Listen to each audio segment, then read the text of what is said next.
I have two homes because Jeremy, he has his own, pardon me? Jeremy has his own home. So when we were moving in 2008 from Lyndhurst to Solon. I guess it was 2006. And in the meantime, we were looking for a home for Jeremy to live in, and we ended up leaving him in our family home and moving on to Solon. And so he's got roommates. Under Jeannie's grant that she spoke of, she helped us see what it took to develop this home. So he's got 3 roommates currently. They've lived there for 9 years.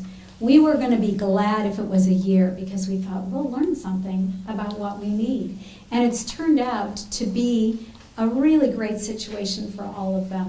We have our glitches. I mean, I'm not going to kid you that there aren't glitches. There are. But overall, they've developed a lot of independent skills. Their needs are met using technology. They use level 1 waivers, so they have level 1 waiver providers. They are on their own at night. We have security cameras, which I'll be honest, I barely look at anymore. Sometimes it's like, is he awake or is he asleep? And I'll peek at it. He's very communicative, so he speaks with me, almost every day on the phone, but I only see him about twice a week. So his sister actually has Down syndrome and autism, and her needs were completely different. So she's in a home that's only 2 miles from our house, and she only has 1 other roommate. She's got different levels of technology, and I see her far more often. She, though, at our house was always the princess. She sat and everybody gave her food, and people did her laundry, and when it was her turn to set the table, she would put out a glass for herself because she was the most important person in her world. But now she's living so much more engaged in her life. So she goes and she's engaged by the level 1 providers that come to see her. She goes to activities, but she does her jobs independently. When I get there, on Tuesday's my night to make dinner.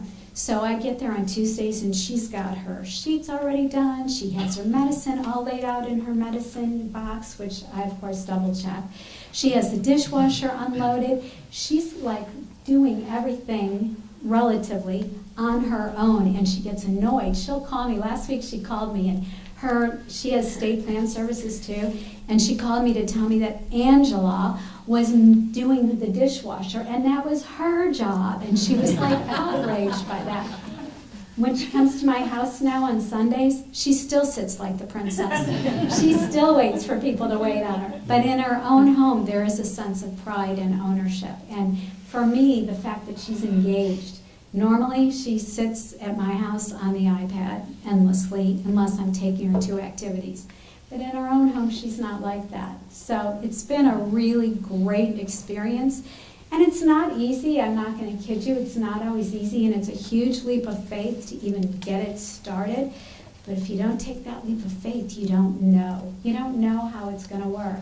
And I've always set up both kids with the idea that I hope that it works, I know they'll be safe, and if it doesn't work, they'll come home and we'll figure out something else. But you don't know until you try. Anyway, the rest of this afternoon is going to be in the other room. The tables are set up. I'm going to ask the speakers to go man their tables.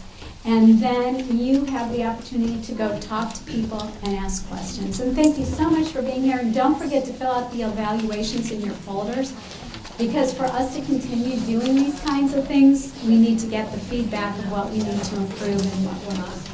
So thank you.